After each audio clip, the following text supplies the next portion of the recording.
So last time I did a live stream, the audio didn't pick up the audio from my Zoom, but from my camera. So the audio was terrible. I hope this time the audio is better. So let me know if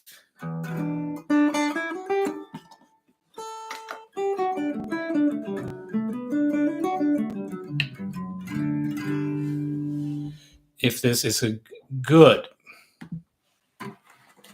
So I wanted to share with you new books that I have for it's been a while since I got some new books, and now I have 5 new books, one of which I'm very excited about.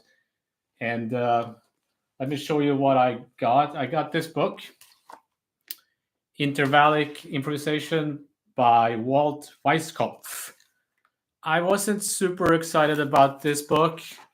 It's not that it's not good, it's good, but what it is, it's just triad pairs. So there's nothing new here for me that I haven't seen in other books. And I think the title of this book is a little bit misleading. So let me know if the audio is better if you're watching this. And but it's a good book. It's just that it's stuff that I already have, but it's a good book nonetheless. So we might look at that. Then I got this Schradieck School of Violin Etudes, book 1 and 3. This I got from, I was watching an interview with Ben Monder, and he said, I think it's Joel Harrison is the name of the channel. He was asking, he was practicing, and Ben Monder said he was practicing book 3 from this. So this is like violin studies, etudes for violin, very demanding at the end. And yeah, so not for the faint of heart. Then I got a flamenco book. I've been looking at flamenco, not that I'm going to be a bona fide flamenco player, but just getting the basics of it is important, I think, for guitar players. So somebody recommended this book, Paco Peña.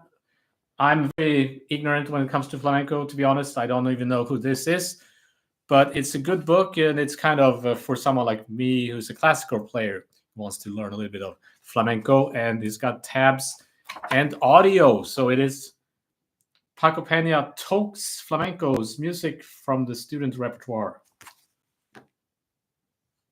Not gonna play anything from this because I need to learn how to play this stuff first. But getting to the more serious books here. This is probably the most expensive book I bought so far. The Kurt Rosenwinkel, The Ultimate Book of Compositions. So it's fairly recently he released this book. This beautiful artwork, and it's got his handwritten charts and then better charts. So let me see if I can find what it looks like. This is what it looks like. Oh, sorry, the edited stuff, right? Oops. So it's got his guitar parts, and if there is a specific bass line, that's also included, and rhythms, and sometimes it's even like orchestration. And then there's like his notes, like stories basically about how the record came about and how the tune came about. Now I can't find any.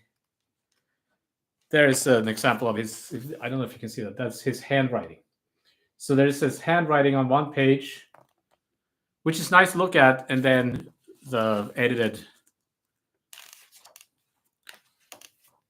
notation. So this is complete. This is like his complete records up until this point, I think, even though, of course, Kurt Rosenwinkel played on a lot of other records, but his records, I think everything is in here. Sometimes he plays with very unusual tunings. So and then the tunings are explained here, but I haven't looked at that yet. I'm not super into that, to be perfectly honest. But I thought it was going to be, when I downloaded it, you order it from the Hardcore website, the record label Hardcore.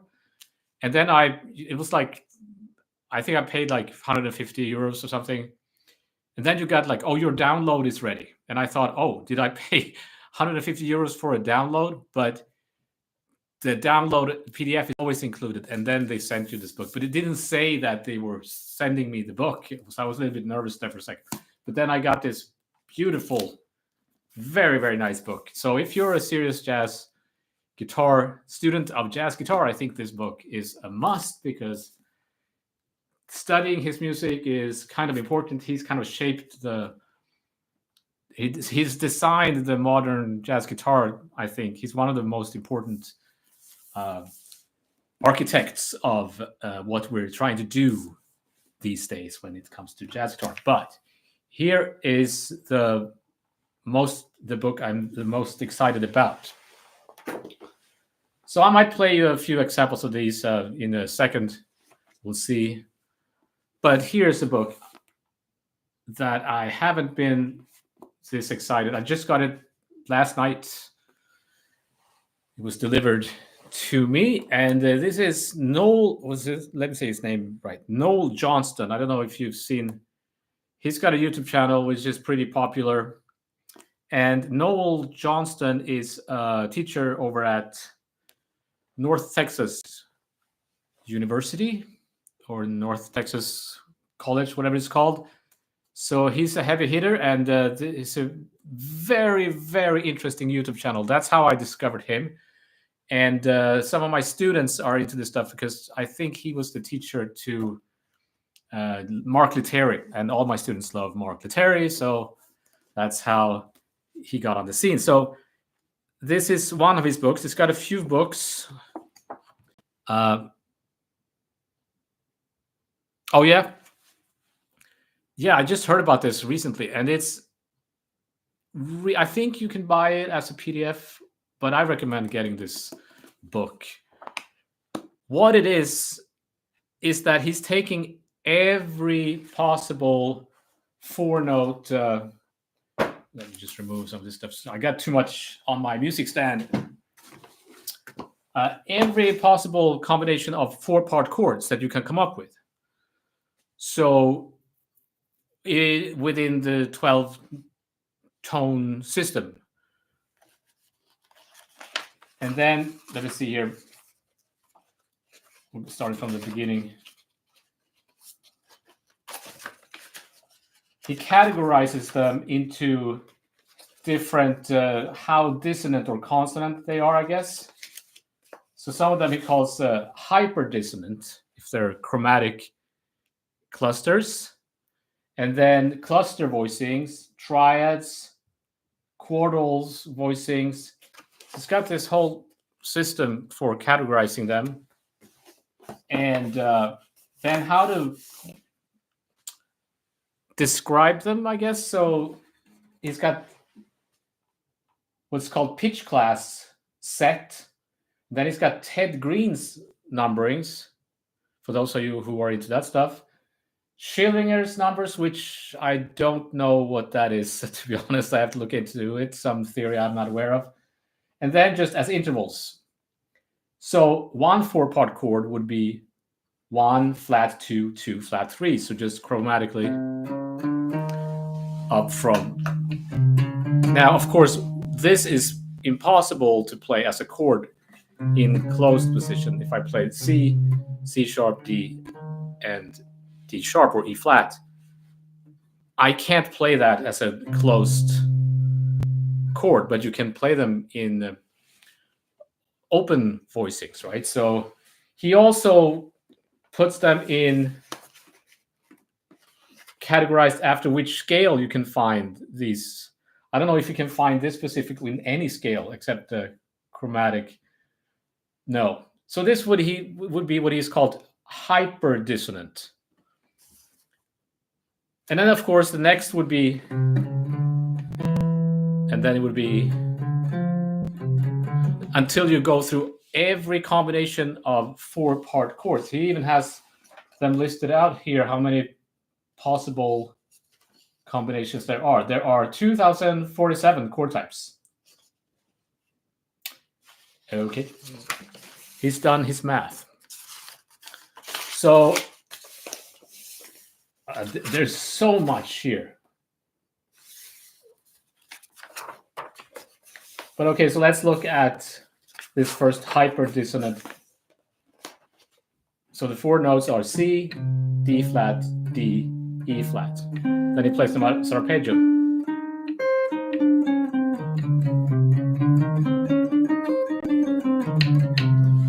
And then the inversions of that too, right? And this reminds me a little bit of what Wayne Krantz is doing in his book there. I can't find that book. It's here somewhere. But he has it all kind of applied to the guitar fretboard. Here, it's not like that. So I could play this this voicing. I have to think here. So 1, 7, flat 2, and then flat 7. So it's C, C sharp. Oh, actually, it's, yeah, so they would be starting on the B. Actually, start on B flat. There it is. So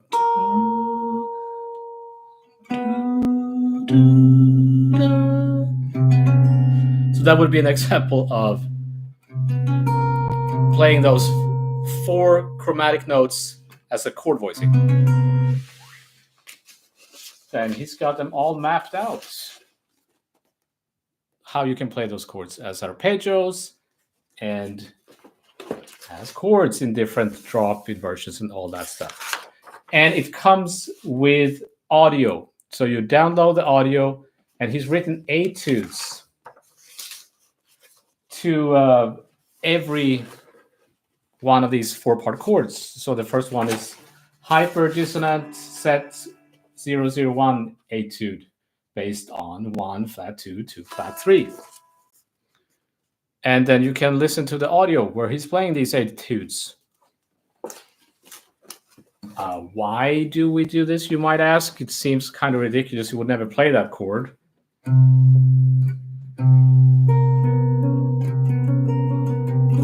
When you're going to play this chord? Well, the thing is, if you go through this exercise, then when you reach the normal chords, you're going to be thinking about them in a deeper way, because we're practicing maybe major 7 chords.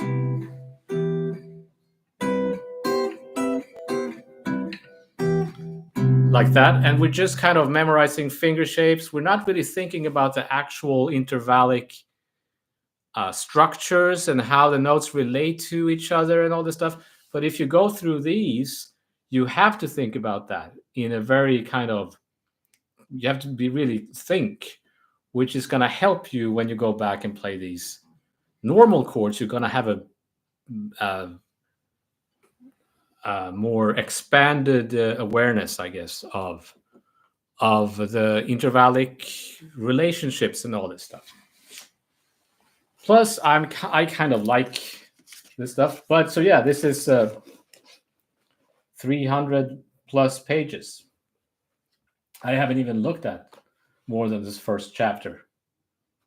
And all these etudes, there are also YouTube videos they're linked to. I don't know if they're open or if you can only watch them if you purchase this book. It's got the code, so you can go to those audio and video of every etude. So yeah, this is pretty. So we can see that. Reminds me a little bit of this book, which was also a game changer. It's worn out. I've used it so much. The Fundamentals of Guitar by Miles Okazaki, which I've talked about a lot.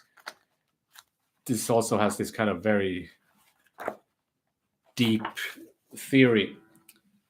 So I'm currently working on Ben Monder stuff. I'm trying to learn some music from here, which is pretty much impossible to play. Some of this stuff is actually impossible. I cannot play it, but I try. And here you will find these kinds of voicings, these clusters. cluster chords that you can't really give a name, or there's no conventional chord type name for them. If you were to write a chord symbol, you would have to come up with some weird name for it, right? Okay, so let's go back to the other books. Schradieck, School of Violin Techniques. So this is kind of similar to the Kreutzer Etudes, so the Bach violin sonatas. Maybe not as pretty beautiful music as Bach, but should just give you a taste of. Let me actually play one of the first. So it sounds something like this.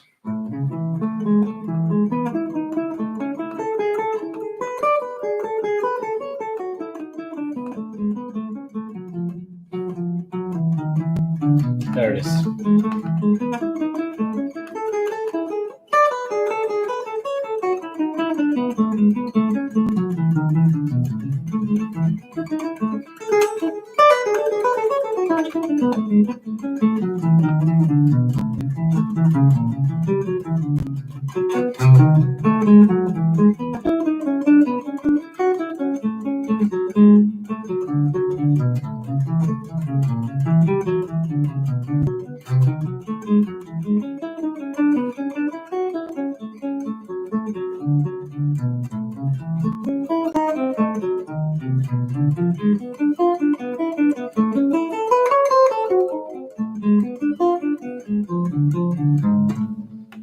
And then it just keeps going like that, page after page after page. It just gets more and more difficult.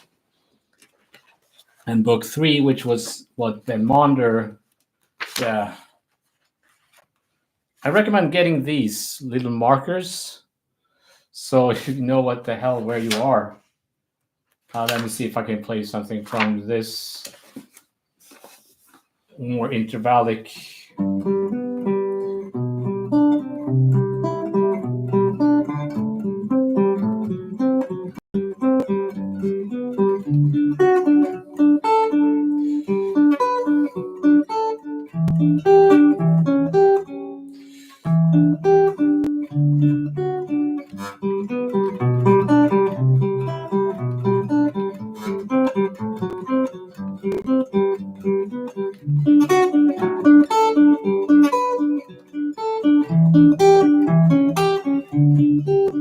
There it is.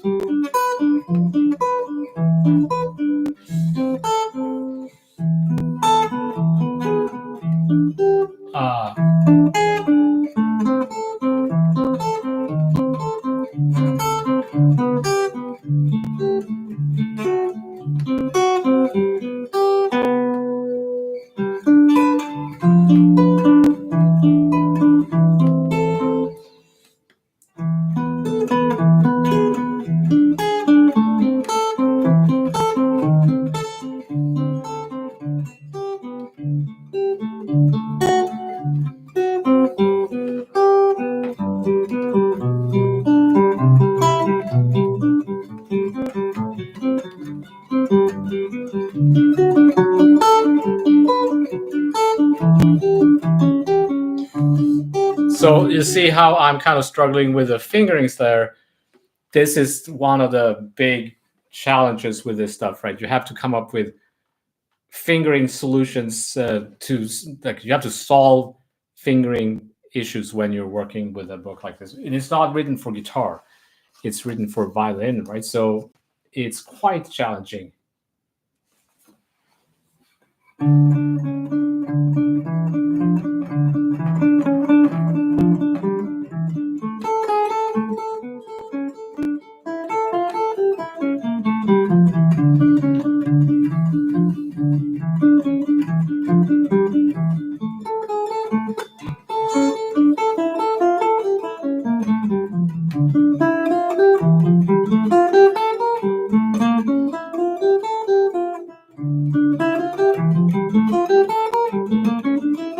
Yeah, so you get the idea. Some of this stuff you can't even play. It's not relevant for a guitar player, but some of it is very, very challenging. It's it's always important to have some kind of any kind of technique book that you are uh, working with, so to keep your chops together. This could also be a book that you could do that, but it's all, again, this is just triad pairs. So it's written out for saxophone, right? So there's he takes all the triad pairing combinations. So let's take F and G. It will be like, am I playing that wrong?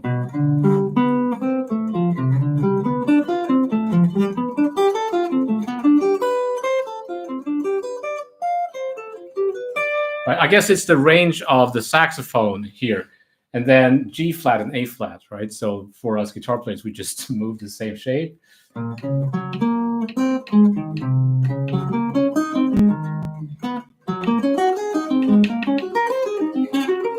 Again, same thing here. You have to come up with fingering solutions. So it's actually a good technique book to have.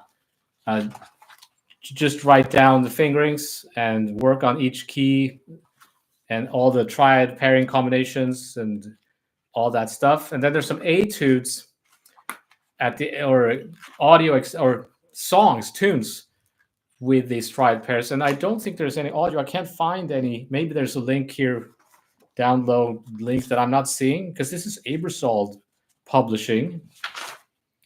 But yeah, I don't think there's any audio, which is a little bit disappointing.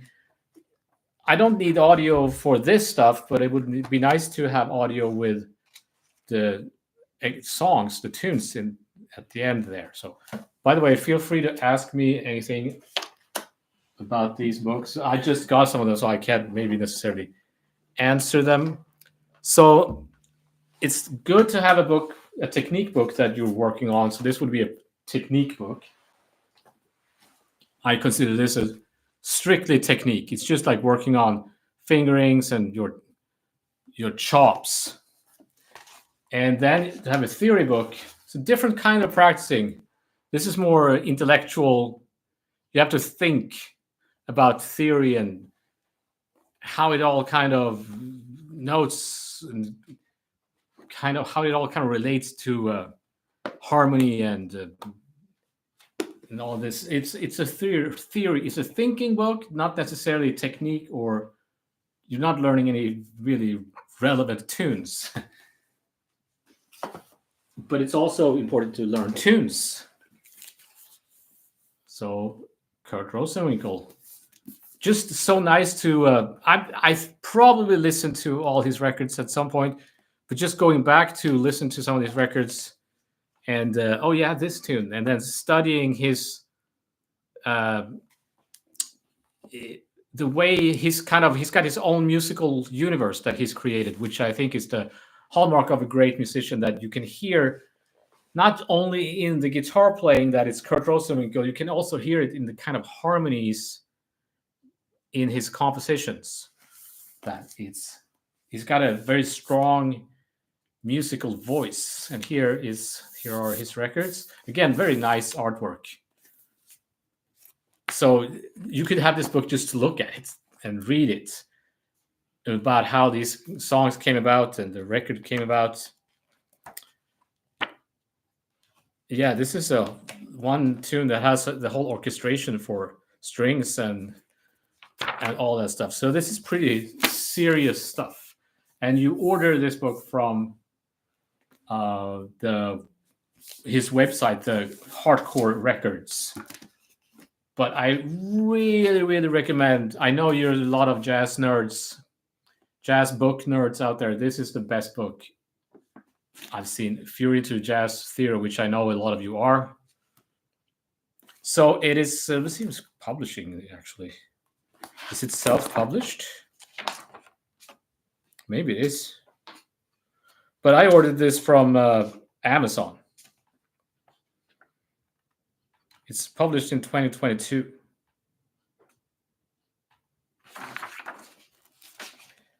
Yeah, super, really good stuff. And also check out his his YouTube channel. So Noel Johnston, there's some really, really interesting stuff there. Then I also think it's important to study technique, theory, and tunes, and studying other players, and also studying other genres, so you don't get stuck in the jazz idiom. It's important to. So flamenco players have a different perspective on music than jazz musicians have. It's a kind of functional music. You're supposed to play for dancers, right? And it's improvised, but there's a very specific role you have as a musician. And the way they think about timing is a little bit different. And I find that fascinating. I want to get into that. So I was watching this workshop online or clinic with Shai Maestro, the piano player, and he has studied flamenco and has been able to incorporate these ideas into his piano playing. So, and they was talking about that, and it hit me that I don't understand these there's rhythmic cycles and stuff that they use in flamenco, and so I need to get into that stuff and before I can so I can understand it better and before I can incorporate it into my playing. So yeah, that was my new books. Paco Peña Talks Flamencos. Don't ask me to pronounce that. The Ultimate Book of Composition, Kurt Rosenwinkel. Apparently, there's another book coming out, or just came out recently of his. I haven't checked that out yet. Four Note Universe, Noel Johnston. I'm going to see if I can look at some of his other books. I think he's got a few more books out. Yeah, the Flamenco Metronome is needed an app. Oh, there's an app. Yeah, they have this different kind of metronome, like rhythmic cycles that I need to look into. I don't know much about that at this point, to be honest. There's an app. I'll look into that. Thanks. That's a good. Intervallic Improvisation. So again, disappointed because the title of the book promises, why not just call it Triad Pairs? Intervallic Improvisation, I was hoping for more than just Triad Pairs, but it is a good book. It's just, and he's also got a few books out. I think there's probably old by now. The Augmented Scaling Jazz. And he's got a book about giant steps that he co-wrote with someone else. So there's some interesting stuff there. And Ben Maunder's book that he uses, Schradieck, never heard of it. And then apparently I was talking to some violin player. Every violin player knows about this book. So if you have no questions or any comments or anything, love these book videos. Okay, cool. I'll make more videos, obviously. And I have some books also that I'm working on. So I'm going to be making videos. It's a little bit difficult to make a video on, for example, the Noel Johnston book, because it's like he should be making a video. But you know what I mean? It feels like I don't want to take credit for someone else's work. And this is fairly recent stuff. So I have to be careful that I'm not kind of, trying to get credit for what he's done this work. I just want to kind of share the books that I think are good. So yeah. Do you finish a certain book before moving on to the next one? No, I work on several books simultaneously because again, these books are very different. I might work on the technique book or the theory book for a while, and then I'll pick up the Kurt Rosenwinkel. You can always pick up the Kurt Rosenwinkel and play one tune a day, perhaps. From that, try to learn some of his tunes. They don't conflict with each other. I left a link for. Okay, I don't know if I can see that link. But it's not difficult to find. No, I don't think that's his spelling. Let me see. Johnston. Or maybe this is what you wrote. Yeah, that is what you wrote. Sorry. Noel Johnston. Well, his web, you just type in Noel Johnston guitar and you'll will be directed to his website where you can order his books. There's also a lot of stuff there, like free old like lessons from Guitar Player magazine, some guitar magazine that he's put on there. Very interesting stuff. From what I've seen, you take the book ideas and teach how to play. Yeah. Yeah, I think Noel Johnson seemed to be a very interesting guitar teacher. He's doing some of the most interesting stuff I've seen. There's so many people doing like jazz lessons on YouTube now. Like it's kind of overwhelming, and a lot of it is, let's be honest, not that great, and it's kind of repeating the same things over and over. But he's got a very stuff that you can watch a video of his and be like, oh, I've never thought of it like that. Kind of like there used to be with Miles Okazaki, but I don't think he's releasing videos on YouTube anymore. He's doing his stuff on Patreon. All right. That was my latest book purchases. And with that, I hope you enjoyed those. And let me know if you are gonna get these books, and or if you have any other. I always like recommendations. All right. Take care, everybody. I shall see you next time.